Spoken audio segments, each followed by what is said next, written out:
नमस्कार दोस्तों, मैं डॉक्टर अविनाश शरणागत और आप देख रहे हैं मेडिकल इन्फो। तो आज का हमारा टॉपिक है एंक्लोलाइसिंग स्पॉन्डिलोलाइसिस को लेकर। एंक्लोलाइसिंग स्पॉन्डिलोलाइसिस जिसे सामान्यतः पीठ का दर्द मान लिया जाता है और इसे डायग्नोस नहीं किया जाता और इसे अवॉइड कर दिया जाता है कि हमें पीठ में दर्द हो रहा है, हमारे अकड़न जकड़न से लग रही है पूरे शरीर में, हमारी रीढ़ की हड्डी में दर्द हो रहा है, जब हम सुबह सोकर उठ रहे हैं तो हमको बिल्कुल बहुत स्टिफनेस लग रही है, मतलब हम सो के उठ रहे हैं तो हमारा पूरा शरीर अकड़न जकड़न सा लग रहा है, साथ में हम 1-2 घंटे हम कुछ वर्कआउट कर रहे हैं, एक्टिविटी कर रहे हैं या गर्म पानी से हमने नहा लिए हैं तो उसके बाद हमें शरीर में हल्का हल्का सा लगने लगता है, लेकिन हम वहीं कहीं दोपहर में कहीं आराम करते हैं या फिर हम रात में फिर सोते हैं तो उस कंडीशन में हमें फिर जैसा का तैसा लगने लगता है कि हम मॉर्निंग में सुबह सो के उठे थे, हमारी कमर में लगातार दर्द होने लगना, हमारे पूरे हाथ पैर खिंचे हुए से लगने लगना, सुस्ती सी लगने लगना, हमारे कंधे में दर्द होना, हमारी गर्दन में अकड़न जकड़न सा लगना, कमर में असहनीय दर्द होने लगना, झुकने में दिक्कत जाना, तो ये सब आपको सिम्टम्स हो सकते हैं एंक्लोलाइसिक स्पॉन्डिलोलाइसिस के। तो आज हम इस टॉपिक में पूरा बात करेंगे कि वास्तव में एंक्लोलाइसिक स्पॉन्डिलोलाइसिस है क्या। इसे बहुत कम लोग इसे सामान्य पीठ दर्द या सामान्य अकड़न जकड़न बोल के इसको अवॉइड कर देते हैं और परिणाम ये होता है कि आगे चल के ये बहुत भारी रूप ले लेता है, जिसके ट्रीटमेंट करने के लिए, सुधारने के लिए बहुत ज्यादा मशक्कत करना पड़ता है या फिर कई बार ऐसी कंडीशन आती है कि हमें किस टाइप से हिप रिप्लेसमेंट या फिर दूसरी सर्जरी करना पड़ता है इस रोग से बचने के लिए। तो आज हम सबसे पहले समझते हैं कि एंक्लोलाइसिंग स्पॉन्डिलोलाइसिस होता क्या है। तो एक्चुअली जो एंक्लोलाइसिस स्पॉन्डिलोलाइसिस जो शब्द बना हुआ है ये ग्रीक भाषा से 2 शब्दों से मिलकर बना हुआ है। ये सबसे पहले एंक्लोलॉसी मतलब एंक्लोलाइस मतलब बोला जाता है इसे फ्यूज्ड बोन, मतलब जो बोन फ्यूज हो चुकी हैं, और स्पॉन्डिलोलाइसिस का मतलब ये होता है जो हमारी स्पाइनल कॉर्ड होती है, जो स्पाइन कॉर्ड होती है उसमें इन्फ्लामेशन होना, मतलब वो हड्डियां आपस में जुड़ जाना, इस दोनों मिलाकर बनता है हमारा एंक्लोलाइसिंग स्पॉन्डिलोलाइसिस। अब इसको दूसरी भाषा में और मेडिकल टर्मिनोलॉजी में बोला जाता है क्रोनिक इन्फ्लेमेटरी रूमेटिक डिसीज, है ना, इसको लगभग मेडिकल टर्मिनोलॉजी में बोला जाता है, जिसमें क्या होता है जो आपकी जो बॉडी होती है खुद ही इन्फ्लेमेटरी डेवलप करने लगती है और इसके लिए खुद ही एंटीबॉडीज बनाने लगती है, मतलब खुद ही दुश्मन बनाना और खुद ही उनको मारना, है ना, मतलब ये काम कौन सी करने लगती है हमारी एंक्लोलाइसिंग स्पॉन्डिलोलाइसिस में हमारी बॉडी। तो ये स्पेशली इसमें होता क्या है एंक्लोलाइसिंग स्पॉन्डिलोलाइसिस में, इसके लक्षण में 1-2 नहीं लगभग हर बार 3 से 4 बार मैं आपको रिपीट करूंगा ताकि आपके दिमाग में बिल्कुल सेट हो जाए कि एंक्लोलाइसिंग स्पॉन्डिलोलाइसिस में आखिर होता क्या है और हम इससे बचाव कैसे कर ले। स्टेप बाय स्टेप में बना रहूंगा और बताता रहूंगा आपको पूरी इसके बारे में बातें, बना रहेगा वीडियो में लास्ट तक। तो इसमें स्पेशली क्या होता है, कमर दर्द होता है, हमारा जो पेल्विक जॉइंट होता है पीछे का उसमें हमें हमेशा दर्द सा बना हुआ रहता है और साथों साथ हमें जो हिप जॉइंट होती है ये उसको भी इफेक्ट करता है, हमारी जो कमर दर्द की जो स्पाइन रहती है ना, उसको भी लगातार इफेक्ट करता रहता है, जिसकी वजह से हमें कंटिन्यू स्टिफनेस बनी हुई रहती है। स्टिफनेस मतलब हमें हमेशा अकड़न जकड़न हमेशा बनी हुई रहती है और कमर की दर्द की वजह से हमारा जो शरीर का जो लचकपन होता है, जो बोलते हैं कि यार मैं अच्छे से काम नहीं कर पाता हूं या फिर काम नहीं कर पाती हूं, मुझे झुकने में दिक्कत जाती है, कुछ उठाने में दिक्कत जाती है, तो इसमें अल्टीमेटली ये बोले कि हमारा जो स्टिफनेस इतनी ज्यादा खत्म हो जाती है हमारी कि स्टिफनेस आ जाती है, जिसकी वजह से हमारे शरीर का पूरा लचीलापन खत्म हो जाता है और लचीलापन खत्म होने की वजह से हमारा शरीर का एक एक अंग प्रभावित होता है और हमारे शरीर का एक एक अंग में अकड़न सी जकड़न सी दर्द सा महसूस होने लगता है और साथ साथ हमारे जितने भी लगभग जॉइंट्स होते हैं ये उसको भी इफेक्ट करता है। अब बात करें हम एक्सरे की, है ना, अब एक्सरे जब इसका लिया जाता है तो उस कंडीशन में हमारा जो रीढ़ की हड्डी का जब एक्सरे लेते हैं तो उस कंडीशन में बिल्कुल ये स्ट्रेट दिखाई देता है, मतलब जो बीच के जो जोड़ वगैरह होते हैं सब आपस में चिपक जाते हैं, हड्डियां बढ़ जाती हैं, जिसकी वजह से बिल्कुल स्ट्रेट दिखाई देता है। इस चीज में एक चीज और होती है, जब किसी व्यक्ति को एंक्लोलाइसिंग स्पॉन्डिलोलाइसिस हो जाता है तो उस कंडीशन में व्यक्ति जो होता है अगर बैठा है या कुछ खड़ा है तो उस कंडीशन में थोड़ा सा झुका हुआ सा महसूस करता है और थोड़ा सा झुका हुआ चलने लगता है, झुका हुआ सा बैठने लगता है। इसकी एक सबसे पहले गौर करने की बात इसमें एंक्लोलाइसिंग स्पॉन्डिलोलाइसिस में यही होती है, अगर पेशेंट इससे सफर कर रहा है तो इस समस्या का सामना करना पड़ता है। हालांकि जो एंक्लोलाइसिंग स्पॉन्डिलोलाइसिस होता है इसको डायग्नोस करना बहुत मुश्किल हो पाता है, लेकिन फिर भी कुछ जो लक्षण देखने के बाद हमें ये डायग्नोस हो ही जाता है कि यार इसमें कुछ ना कुछ प्रॉब्लम होती है, जैसे कि हमें कमर के दर्द के साथ साथ में जो शोल्डर में बना पेन हमेशा बना हुआ रहता है, जो हमारा हिप जॉइंट होता है उसके लोअर बैक में हमेशा दर्द बना हुआ रहता है और साथों साथ जो स्टिफनेस शरीर में हमेशा बनी हुई रहती है। स्टिफनेस बनने के साथ साथ जो हमारा कमर के पीछे के साइड जो होता है हमारे कमर का, उसके जो ऊपरी भाग होता है उसमें भी कंटिन्यू दर्द बना हुआ रहता है, मतलब हमारे कमर के हमारे पेल्विक से, मतलब जो हमारे कुल्ले के ऊपर का जो भाग होता है वहां से लेकर पीठ तक का दर्द ये हमेशा बना हुआ रहता है, अकड़न जकड़न हमेशा बनी हुई रहती है, जिसकी वजह से क्या होता है कि हमारी रिब्स होती है, जो हमारी मांसपेशी होती है, ये उसको भी इंपैक्ट करता है, जिसकी वजह से कई बार हमें ब्रीथिंग शॉर्टनेस होती है, सांस लेने में हमें दिक्कत जाती है। तो ये लगभग नॉर्मल कॉम्प्लिकेशंस होते हैं अगर किसी पेशेंट को एंक्लोलाइसिस स्पॉन्डिलाइटिस डायग्नोस हो गया है या फिर उसको अगर प्रॉब्लम क्रिएट हो ही गई है। तो ये एक तरीके से प्रोग्रेसिव डिसऑर्डर होता है, प्रोग्रेसिव डिसीज होती है। मतलब अगर आपने ध्यान नहीं दिए हैं तो ये बहुत स्पीड से ये बढ़ते जाती है और अल्टीमेटली बहुत बुरी कंडीशन तक ये पहुंच जाती है। हालांकि पहले इसका ट्रीटमेंट नहीं था, लेकिन अब आज के टाइम पे एलोपैथिक में चाहे आयुर्वेदिक में इसके दोनों के ट्रीटमेंट आज के समय में दोनों पाए जाते हैं। तो आगे मैं बताऊंगा इसके लिए क्या ट्रीटमेंट दे सकते हैं। इसकी शुरुआत सामान्यतः लो बैक पेन से होती है, जिसके अंतर्गत हमारा जो बैक होता है उसमें एक जोड़ होता है जो स्पाइन के साइड से, जिसे हम सैक्रोलिक जॉइंट कहते हैं, इसको इफेक्ट डालता है और आगे चल के ये जो हमारे टेंडन्स होते हैं, मतलब टेंडन मतलब जो मसल टू बेन से जुड़े होते हैं, जो हमारी मांसपेशी से जो हमारी हड्डियां जुड़ी होती हैं, ये उसको इफेक्ट करते हैं, जो बोन में चिपके रहते हैं, या हमारे जो लिगामेंट होते हैं जो बोन टू बोन जुड़े होते हैं, या उसमें जा सकती है ये प्रॉब्लम, जिसकी वजह से हमारे स्टिफनेस हो सकती है हमारे शोल्डर में, साथ में हमारा जो हिप जॉइंट होता है वहां हमें प्रॉब्लम क्रिएट हो सकती है, हमारे लो बैक में दिक्कत जा सकती है, साथ साथ जो हमारी रिप में जो होती है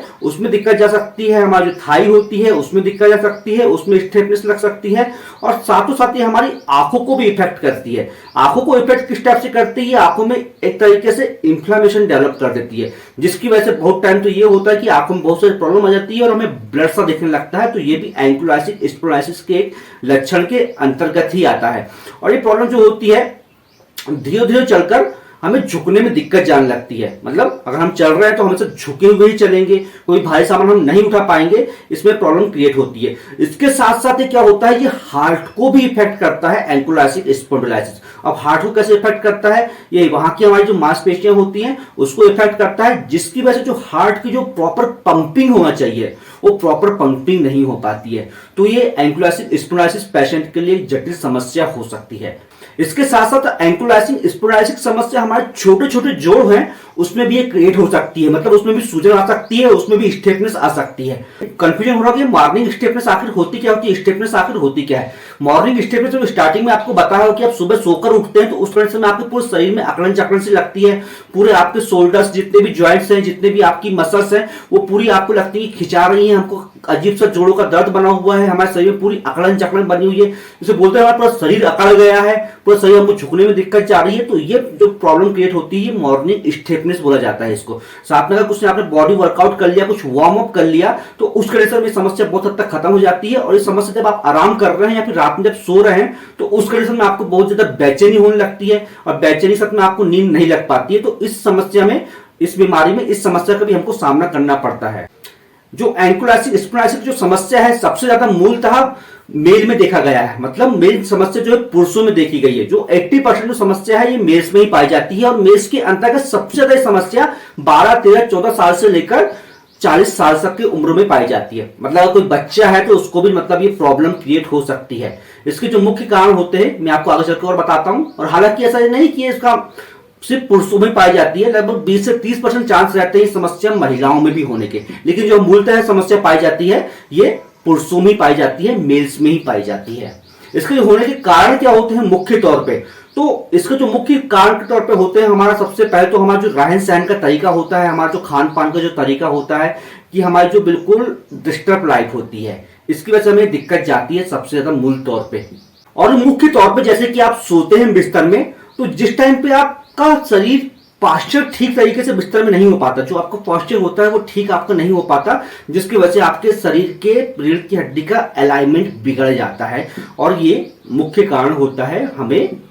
एंक्लोलाइटिस स्पॉन्डिलाइटिस होने का। स्ट्रेस लेना, इंजरी होना किसी टाइप से, जोड़ों और टिश्यू की सूजन हो जाना, एक्सरसाइज ना करना, ठीक से डाइट ना ले पाना और मोटापा बढ़ जाना, ये भी इसके मुख्य कारण होते हैं। लेकिन इस बीमारी का जो सामान्य पहलू होता है, जो सामान्य मुख्य तौर पर जो पहलू होता है, HLA-B27 नाम का जो जीन होता है, जो हमें जन्म से हमारे शरीर में उपस्थित रहता है, हम जन्म से हमारे शरीर में विद्यमान रहता है, यही सबसे बड़ा कारण होता है हमारे एंक्लोलाइटिस स्पॉन्डिलाइटिस का।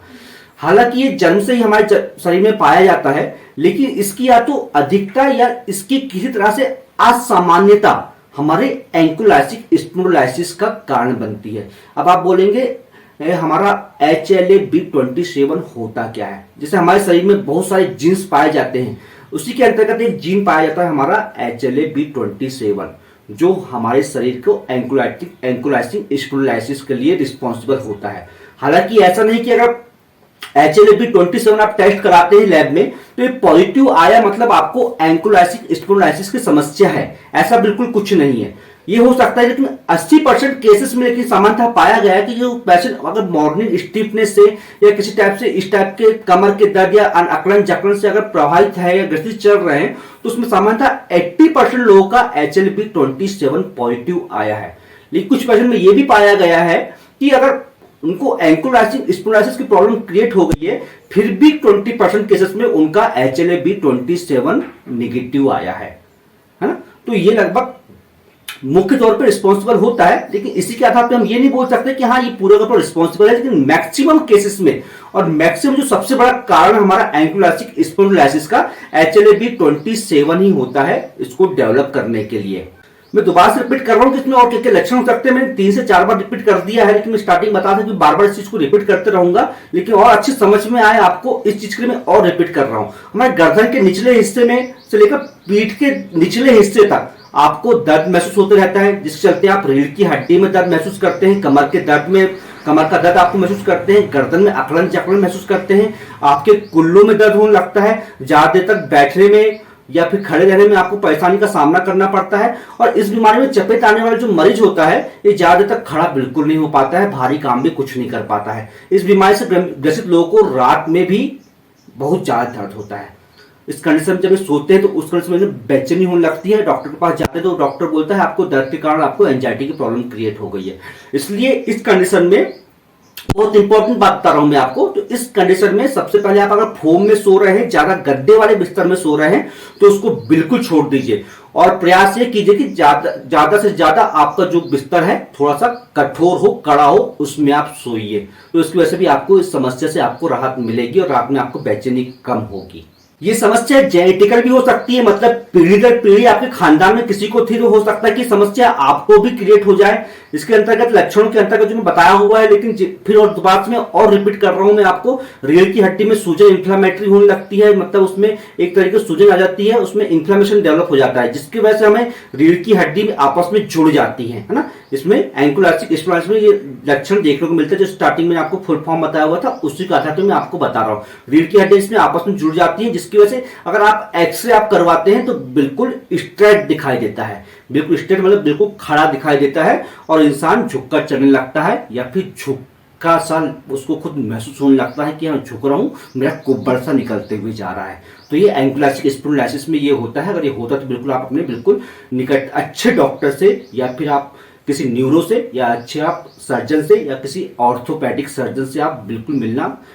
बिल्कुल कंफर्म कर लीजिए आप। या फिर इसके अलावा आपको अच्छा जो आयुर्वेद का ज्ञान रखता है या फिर इस चीज़ों का स्पेशली ट्रीटमेंट करता है उस डॉक्टर से आप जाके बिल्कुल मिल ही लीजिए। इसका जल्दी से जल्दी आप इसका इलाज कीजिए। अब सब कुछ किए तो इसके लिए हम बात करते हैं सबसे पहले कि इसके लिए टेस्ट कौन कौन से हो सकते हैं। तो टेस्ट कराने की सबसे पहले हमें आवश्यकता पड़ती है इसकी HLA-B27 टेस्ट की, है ना, जीन को उसको टेस्ट हमें कराना ही पड़ता है टेस्ट के अंतर्गत। इसके अलावा हमें CT स्कैन कराना पड़ सकता है, हमें MRI कराना पड़ सकता है, साथ साथ हमें कुछ इन्फेक्शन जो इन्फ्लामेटरी हुई तो उस कंडीशन में हमें ESR कराने की जरूरत पड़ती है, CBC कराने की जरूरत पड़ती है या हमें कुछ और जरूरत पड़ती है। इसके अंतर्गत हम कराना चाहें तो हमें बहुत से टेस्ट होते हैं, kidney function test, liver function test, इस चीज को अफेक्ट करते हैं तो उसमें कराने की आवश्यकता हमें पड़ सकती है अगर टेस्ट हम कराने की बात करते हैं तो। अब इसमें ट्रीटमेंट की बात कर लें कि इसमें ट्रीटमेंट हम क्या क्या दे सकते हैं। तो जैसे कि हम सबसे पहले बात करेंगे हम एलोपैथिक ट्रीटमेंट की।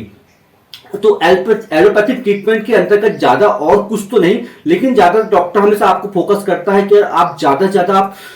Protein, vitamin, minerals, calcium supplements, iron supplements ये ज्यादा से ज्यादा लें, फल फ्रूट का सेवन ज्यादा से ज्यादा करें, हरी सब्जियों को ज्यादा से ज्यादा खाएं, आप आयरन युक्त भोजन को आप ज्यादा से ज्यादा लें। आप एक्सरसाइज के तौर पे आप सुबह उठकर कुछ बॉडी वर्कआउट करें, योगासन करें, कुछ अच्छी एक्सरसाइज करें। साथों साथ इसके ट्रीटमेंट के तौर पे लास्ट में आपको दिया जाता है बायोलॉजिकल ट्रीटमेंट, मतलब बायोलॉजिकल मेडिसिन के बारे में, जिसके अंतर्गत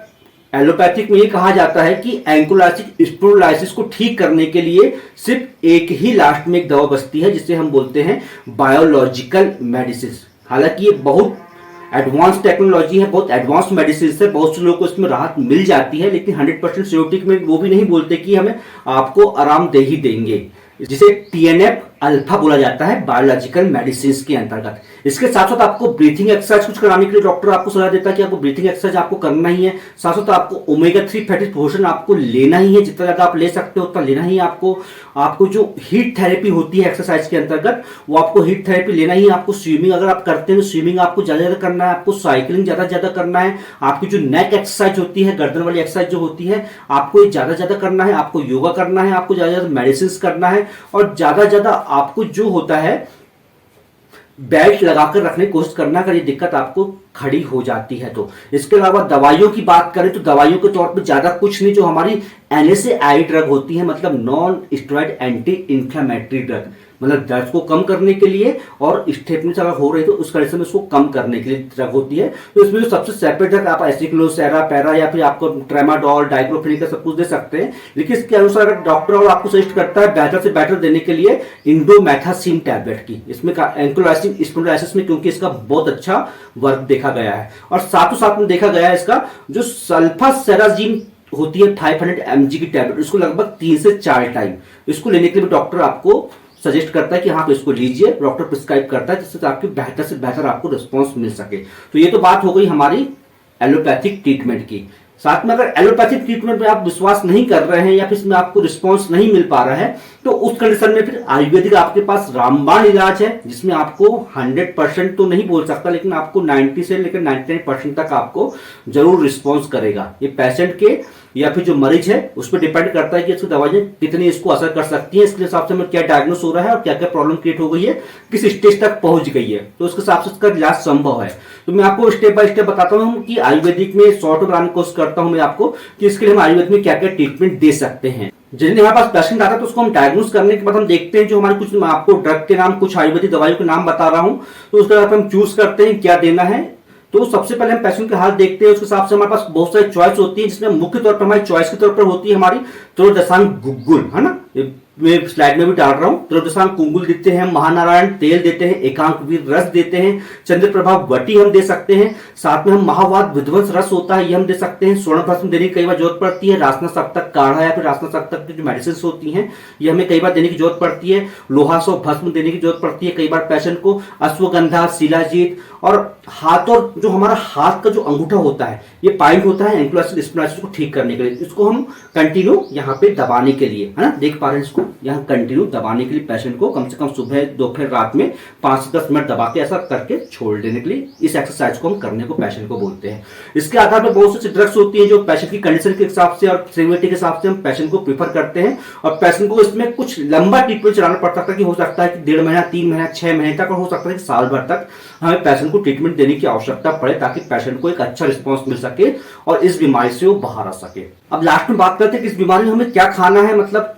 क्या क्या हमें ज्यादा ज्यादा लेना चाहिए ताकि हमको इसमें अच्छा आराम मिले, और क्या नहीं लेना है, मतलब परहेज के तौर पर क्या करें। तो स्टार्टिंग में आपको बताया था कि ट्रीटमेंट के तौर पर, दूसरे में आपको इस चीज को मैंने मेंशन कर दिया था, फिर भी आपको शॉर्ट में बता रहा हूं मैं आपको। कैल्शियम सप्लीमेंट्स आपको ज्यादा ज्यादा लेना है, आपको मिनरल ज्यादा लेना है, आपको फल ज्यादा ज्यादा लेना है, हरी सब्जियां जो होती है वो आपको ज्यादा ज्यादा लेना है, ड्राई फ्रूट्स आपको ज्यादा ज्यादा खाना है, और साथ साथ में आपको अंडा, मछली इस टाइप का आप सेवन करते हैं तो इन चीजों को आपको ज्यादा ज्यादा लेना है। ओमेगा 3 फैटी युक्त जो भोजन होता है वो आपको ज्यादा ज्यादा लेना है, आपको योगा करना है, मेडिटेशन करना है, इसके साथ ही साथ आपको थोड़ा बॉडी वर्कआउट करना है, एक्टिविटी आपको ज्यादा रखना है ताकि आपकी अच्छा राहत मिल सके। अब बात करते हैं कि आपको क्या नहीं खाना है। तो भैया सारा सिंपल, मैंने इसको 2 से 3 वीडियो बनाने हैं जिसमें बताया हुआ है कि अगर एंक्लोलाइसिस स्पॉन्डिलोसिस क्या है, एक तरह का वात दोष की दिक्कत होती है, इसमें क्या खाना है क्या नहीं खाना है। फिर मैं शॉर्ट में से बता देता हूँ कि आपको ज्यादा घी, तेल, मसाला, चीनी, मैदा बिल्कुल नहीं खाना है, और साथ में जितनी फैटी चीजें होती हैं ये आपको बिल्कुल नहीं लेना है। ओमेगा 3 फैटी एसिड अलग होता है, लेकिन फैटी वाला जो फूड होता है वो अलग होता है, तो ये आपको नहीं लेना है। तो दोस्तों आज का हमारा टॉपिक था एंक्लोलाइसिस स्पॉन्डिलोसिस को लेकर। तो आई होप आप लोगों को समझ में आ गया होगा, जितनी बारीकी समझ सकता था, जितने अच्छे से मैं समझा सकता था उतने अच्छे से मैंने समझाने की कोशिश किया हूं। अगर आपको अच्छा लगा तो वीडियो को लाइक जरूर कीजिए, और मैं किसी भी और वीडियो बनाऊं जो आपकी समस्या से ग्रसित चल रहे हैं, या कुछ ऐसा टॉपिक हो जिसमें आप बनाना चाहते हैं या जानकारी चाहते हैं, तो आप मुझे कमेंट्स बॉक्स में जरूर बताइए। लोगों की जागरूकता के लिए जिससे प्रॉब्लम क्रिएट हो रही है, इसमें कुछ सिम्टम्स नजर आ रहे हैं तो उन तक की वीडियो पहुंचाइए, उन तक शेयर कीजिए, और लोगों की जानकारी के लिए भी वीडियो को ज्यादा से ज्यादा शेयर कीजिए। और आपने मेरे चैनल को सब्सक्राइब नहीं किया तो सब्सक्राइब जरूर कर लीजिए, बेल आइकन को दबा लीजिए।